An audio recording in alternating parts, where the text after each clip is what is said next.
So I want to talk a little bit about the push that I'm very on board with, by the way, to get people to tell us how they really feel, right? I'm a little bit kind of worried, I guess, that I think we've got a little bit lost and wrapped up in the idea that if people tell us how they really feel, we're going to get kind of a nice packaged answer, right? They're going to say, oh, actually, now you ask, I'm feeling a little bit heavy in myself and I'm struggling with some of my emotions.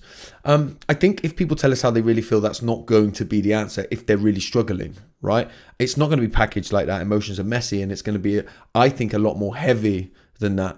And so the question I want to ask is, are we ready? Do we really want to hear how people really feel? And it's not about whether we're trained to hear it. I believe we can all listen, right? We all have a place to be able to listen. My question is, do you really want to hear how somebody's feeling? Because if you asked me, like when I was 24, how I was really feeling, if I gave you an answer, the answer I gave you would not have been a nice, palatable, I'm struggling with the ways that I feel. I would have talked about being angry with people that wronged me 10 years ago that I haven't seen for the whole 10 years and I want to go back and get violent with them. I would have said, I hate myself, I hate my life, I hate my family, I hate happy people, I hate you, right? I don't want to be here. And to be honest with you, that's even more palatable than what the reality was, right? When I was in the dark space, my thoughts and feelings were dark, right?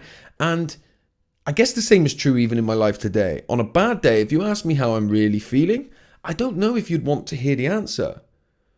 Because what we tend to do is when we hear the answer, then we want to like get logical with it and go, well, let me give you a logical answer and here's why feeling like that's wrong. And the reality is when I feel certain ways, I know on a logical level that they don't make sense. That's why I'm struggling with them, right? And I think we need to get much better at holding space, right? If we're really ready to hear how people feel, we need to be really ready to hear some dark stuff. And when we hear that dark stuff, our duty is not to change people feeling that.